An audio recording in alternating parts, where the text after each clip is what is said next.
오늘 본문은 그 유명한 홍해 사건입니다. 그러니까 출애굽한 이스라엘 백성들은 모두 건넜고 뒤를 쫓던 애굽의 군대들은 수장되었던 그 사건입니다. 애굽의 군대가 이스라엘 백성을 수장시킨 사건이 아닙니다. 이스라엘 백성들은 모두 건넜는데 애굽의 군대들만 수장되었던 사건입니다. 어찌 된 일이죠? 이미 잘 아시는 내용이지만 이 시간 한 번 더 우리가 살펴보기를 원합니다. 하나님이 출애굽한 이스라엘 백성들을 가나안 땅으로 인도하는 데 있어서 가까운 길이 있었습니다. 하지만 광야 길로 빙 돌아가게 하였습니다. 두 가지 이유 때문이죠. 하나는 가까운 그 길로 가게 되면 블레셋 군대와의 전쟁이 불가피합니다. 그러면 그때 애굽으로 다시 돌아가자며 이스라엘 백성들이 원망과 불평을 터뜨릴 것이기에 하나님은 그 길을 선택하지 않았습니다. 또 하나의 이유는 광야 길로 빙 돌아가는 그 길에서 하나님은 이스라엘 백성들의 신앙을 다듬어 가기로 마음을 정하셨습니다. 그래서 그 길과 장소는 광야 학교 또는 광야 교회로 불립니다. 그 광야 학교의 첫 번째 수업이 바로 이 홍해 사건입니다. 홍해 사건이 일어난 장소가 어디냐를 두고 많은 사람들의 주장이 엇갈리지만 이 부분에 대해 성경은 정확한 장소를 언급하고 있습니다. 14장 2절을 한번 눈으로 보시죠. 이곳을 보면 여호와께서 이스라엘 백성을 비하히롯 앞에 장막을 치도록 하였습니다. 그곳은 바닷가입니다. 그 건너편에는 바알스본이 있습니다. 즉 비하히롯에서 바알스본으로 건너가게 하려는 하나님의 계획임을 알 수 있습니다. 그런데 이 거리가 약 18km입니다.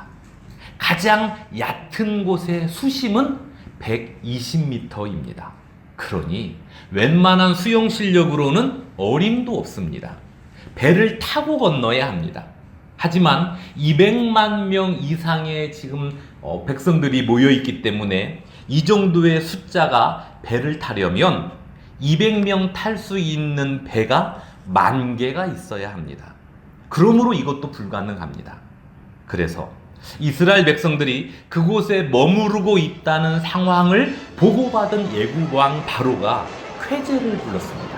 야, 쫓아가면 다시 잡아올 수 있겠구나. 그 마음으로 직접 정예군사를 이끌고 쫓아왔습니다. 어느덧 눈에 보이는 거리까지 좁혀졌습니다. 그러자 애굽 군대는 함성을 질렀고 이스라엘 백성들은 함성보다 더 큰 원망의 목소리를 냈습니다. 이 상황에서 하나님이 어떻게 하셨습니까? 이스라엘 백성들 앞서가던 구름 기둥이 뒤로 옮겨가더니 이스라엘 백성과 애굽 군대 사이에 섰습니다. 애굽 군대들이 더 이상 이스라엘 백성들에게 접근하지 못하도록 방패가 되어 주셨습니다. 그리고 오늘 본문 내용이 이어집니다. 우리 21절을 함께 읽겠습니다. 모세가 바다 위로 손을 내밀매 여호와께서 큰 동풍이 밤새도록 바닷물을 물러가게 하시니 물이 갈라져 바다가 마른 땅이 된지라. 그러니까 하나님께서 애굽 군대의 추격을 막을 뿐만 아니라 이스라엘 백성이 나아갈 길을 열어주셨습니다. 나아갈 길을 어떻게 열어주셨습니까? 하나님이 큰 동풍을 일으켜 바다를 갈라지게 하였습니다. 바다만 갈라지게 했습니까? 아닙니다. 그 질퍽질퍽한 바닥을 마른 땅이 되게 하였습니다. 생각해 보십시오. 걸어서 18km를 직선으로 가야 합니다. 그러니까 성인의 발걸음으로 꼬박 약 4시간 정도 걸리는 거리입니다. 그런데 그 땅이 질퍽거렸다고 생각해 보십시오. 노인도 있고 어린이도 있고 임산부도 있으며 가축들과 짐도 있습니다. 바다만 가르셨다면 성인 남성들도 푹푹 빠져서 건널 수가 없습니다. 그래서 하나님은 그 백성들을 위해 바다의 바닥까지 다 말리셨습니다. 하나님의 위대한 능력과 그 백성들을 향한 세심한 사랑을 함께 볼 수 있는 장면입니다. 그렇다 해서 이스라엘 백성들이 룰루랄라 하며 홍해를 건널 수 있는 상황은 아닙니다. 22절을 보시죠. 이스라엘 자손이 바다 가운데를 육지로 걸어가고 물은 그들의 좌우에 벽이 되니, 그러니까 비록 바다 가운데를 마른 육지처럼 걸어가고 있지만 양옆에 무엇이 있습니까? 거대한 물벽이 있습니다. 100m 이상 되는 거대한 물벽이 금방이라도 집어삼킬 것처럼 서 있단 말입니다. 쓰나미 높이가 7m만 되어도 엄청난 사상자가 일어납니다. 2004년에 23만 명의 사상자를 낸 인도네시아의 쓰나미 경우 파도의 높이가 20m였습니다. 네, 그런데 지금 이들이 건너가고 있는 홍해의 그 물벽 높이는 100m가 훌쩍 넘습니다. 그러니 한편으로는 두렵지 않겠습니까? 이 장면을 보면서 현재를 살아가는 우리의 삶과 매우 유사하다라는 생각을 하게 됩니다. 생각해 보십시오. 하나님께서 우리 삶을 인도해 가시는 이 부분이 사실은 아주 놀라운 기적입니다. 이 지구상에 살고 있는 인구수가 70억 명이 넘습니다. 그중 천주교와 개신교를 합한 기독교인의 수는 25억 명 정도 됩니다. 이 중에 우리 개신교가 약 12억 명 정도 되는데, 나 한 사람으로 따지자면 나는 현재 12억 분의 1에 불과한 존재입니다. 그런데 하나님이 그 12억 분의 1인 나의 형편을 다 아시고 나의 기도를 듣고 계십니다. 그리고 때에 따라 알맞게 응답도 해주십니다. 놀라운 기적 아닙니까?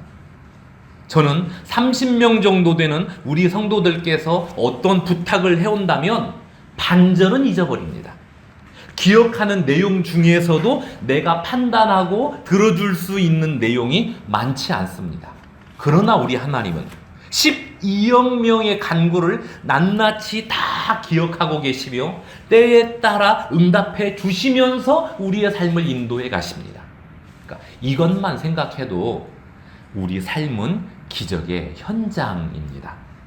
하지만 우리가 하나님께서 베풀어 주시는 은혜와 기적 속에 살아가고 있지만 동시에 두려움과 마주칩니다. 사람을 대하는 일도 어떤 땐 두렵고, 예기치 못한 상황도 두렵고, 헤쳐나가야 할 부분도 두렵습니다. 그러니까 바로 이 상황, 한쪽은 기적과 은혜, 다른 쪽은 두려움, 이 양쪽이 우리 안에 공존하고 있습니다. 이럴 때 우리가 어떻게 해야 합니까? 오늘 본문을 잘 보십시오. 100m가 넘는 물벽이 바로 옆에 있지만 하나님의 허락이 없이는 그 백성을 덮치지 못합니다. 그러니까 금방이라도 덮칠 것처럼 기세를 강하게 보이고 있지만 하나님의 허락하심이 있어야만 물이 움직일 수 있습니다. 그러므로 두려움의 상황을 만났을 땐 하나님을 바라보며 의지하는 방법이 최선입니다. 주여, 내가 두렵습니다. 그러나 하나님은 이 상황을 능히 다스리는 줄 아오니 나를 보호해 주소서. 이 마음을 따라 하나님을 의지하는 모습이 최선입니다. 그랬는데도 어떤 땐 두려운 상황이 겹칠 때도 있습니다. 23절을 보시죠. 예굽 사람들과 바로의 말들, 병거들과 그 마병들이 다 그들의 뒤를 추격하여 바다 가운데로 들어오는지라.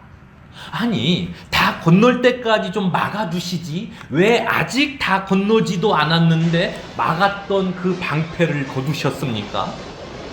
양 옆에는 물벽이 금방이라도 삼킬 듯 덤벼들고 있고, 뒤에는 애굽의 군대가 쫓아오고, 이 상황을 만나면 그 누구라도 두려움을 느낄 수밖에 없습니다.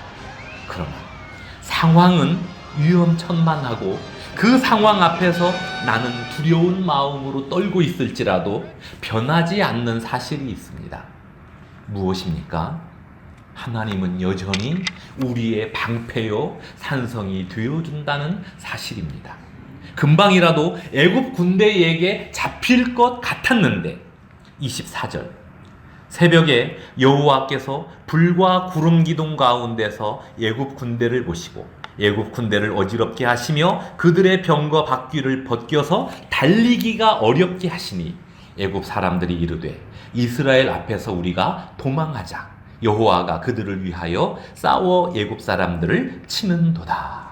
그러니까 하나님은 애굽 군대에 잘 달리던 병거 바퀴를 빠지게 하고 또 애굽 군대의 마음을 어지럽게 하였습니다.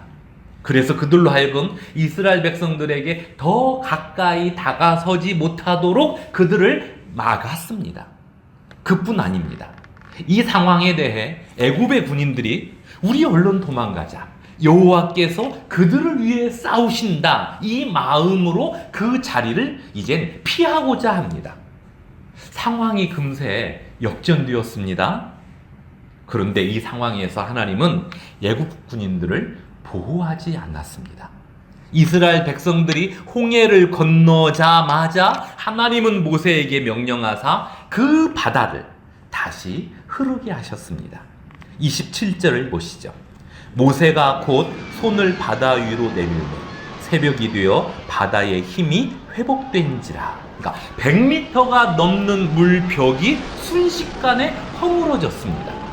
그래서 28절 이스라엘 백성들의 뒤를 따라 바다로 들어온 군인들은 그 거대한 바다의 힘에 의해 한 명도 살지 못했습니다.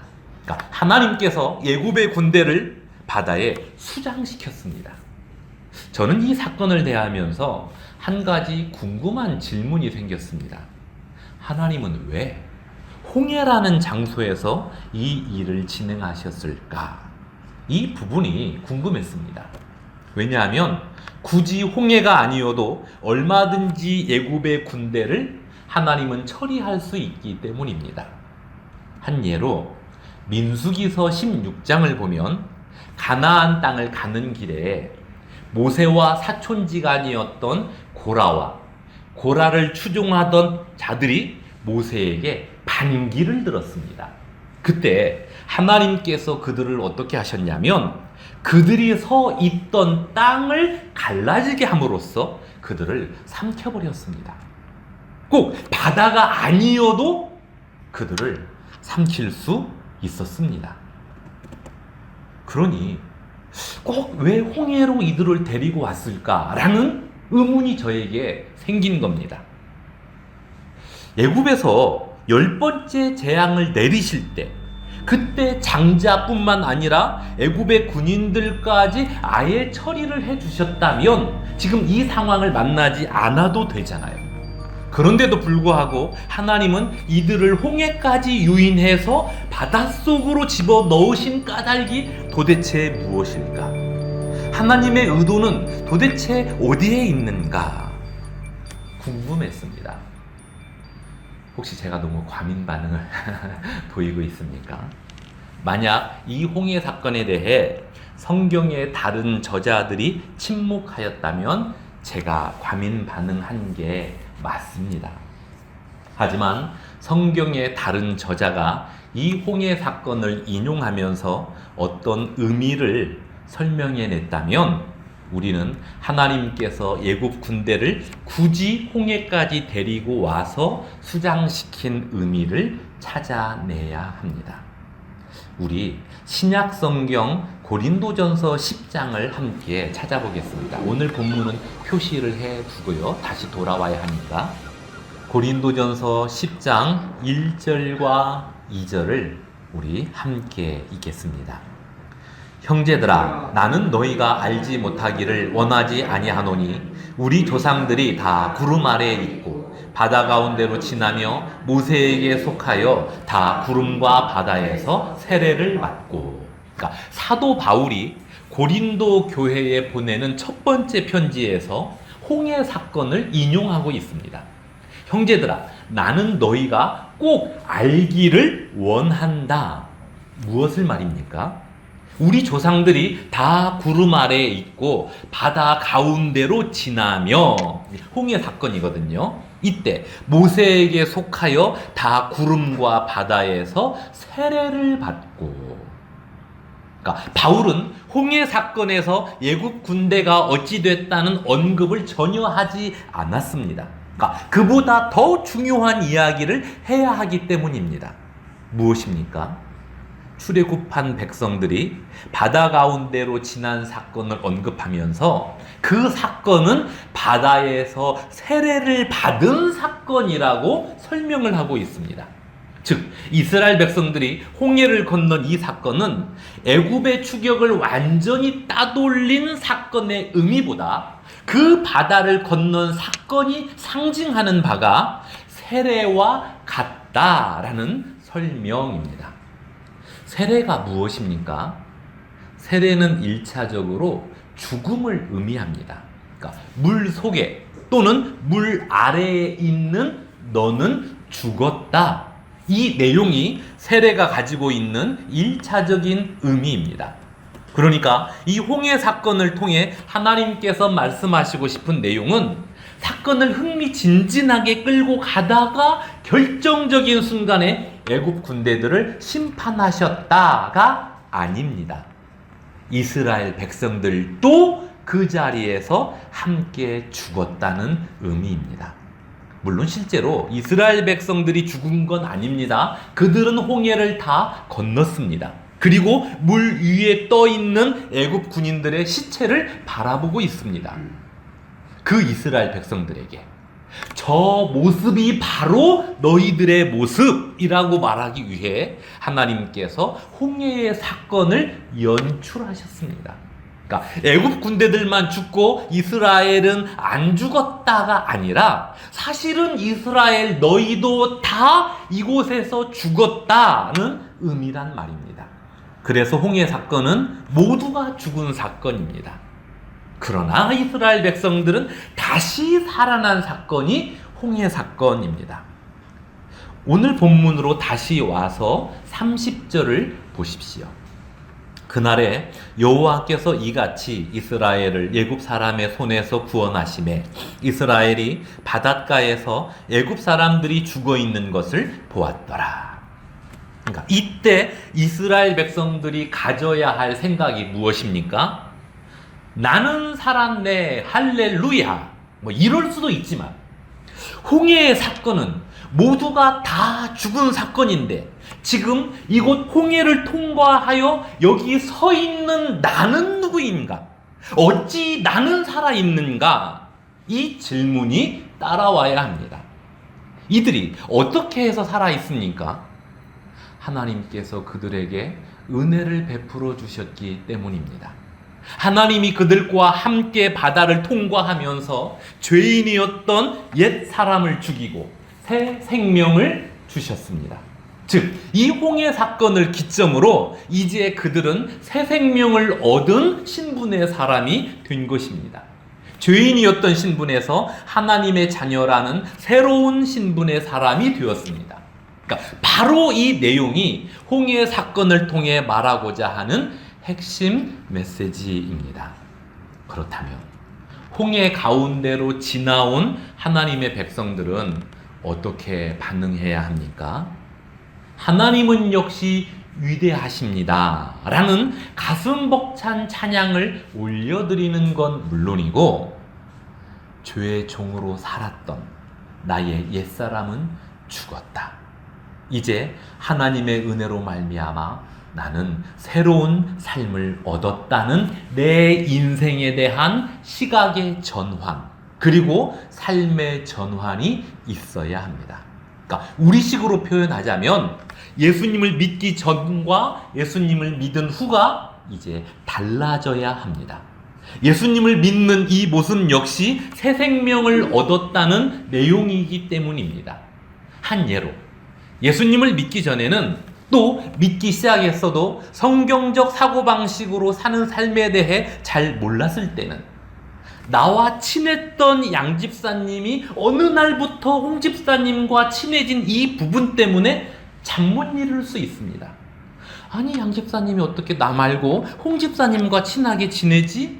이 마음 때문에 양 집사님도 믿고 홍 집사님도 미울 수 있습니다. 그러나 예수님을 믿을 때 나의 옛사람을 홍해에 수장시킨 성도는 양 집사님이 이제 나 말고 홍 집사님과도 친구가 되었으니 정말 기뻐할 일이다. 내가 양 집사님, 홍 집사님 둘 다 불러서 밥 한번 사야겠다. 이렇게 생각과 삶이 바뀌어야 한단 말입니다. 이럴 때 내가 홍해에서 죽고 새 생명을 얻은 이 삶의 가치가 드러나게 됩니다. 그런 의미에서 여러분에게 묻겠습니다. 예수님을 믿은 지 수년, 또 수십 년이 지난 지금의 여러분 자신의 모습을 볼 때 여러분에게 있었던 옛 사람의 사고방식이 어떻게 되었습니까? 혹시 요즘 그 옛사람의 모습이 다시 스멀스멀 나오고 있지는 않습니까? 그 모습을 말씀과 기도로 억누르지 않고 방치한 채 살고 있지는 않습니까? 이 시간 내가 어떤 신분의 사람인지, 이 신분을 어떻게 얻었는지 다시 한번 확인하시길 바랍니다. 저와 여러분은 하나님의 은혜로 인해 죄인이었던 옛 사람이 죽고 주 안에서 새로운 생명을 얻었습니다. 그뿐 아니라 하나님은 지금도 쉬지 않고 우리를 위해 일하십니다. 나와 한 걸음 한 걸음 동행하시면서 같이 호흡해 주십니다. 우리의 간구를 일일이 다 들으시면서 선한 길로 인도해 가시는 중이며 내가 두려워하는 상황이 나를 더 이상 침범하지 못하도록 막아 주십니다. 뼈 아픈 눈물을 흘릴 때와 쓰라린 마음으로 단식할 때 주께서 그때도 같이 하사 언제나 나를 생각하시네. 언제나 주는 날 사랑하사 언제나 새 생명 주시나니 영광의 그날에 이르도록 언제나 주만 바라봅니다. 그렇습니다. 우리가 섬기는 하나님이 이러한 사랑으로 저와 여러분을 붙들고 가십니다. 그러니 뼈아픈 눈물을 흘리는 상황을 만났을지라도 낙심하지 말고 주님을 바라보십시오. 동시에 새 생명을 받은 주의 백성답게 말하고 생각하고 사람들을 대하면서 내가 얻은 새 생명의 가치를 더욱 귀하게 드러내는 저와 여러분의 삶이 되기를 주님의 이름으로 축원합니다.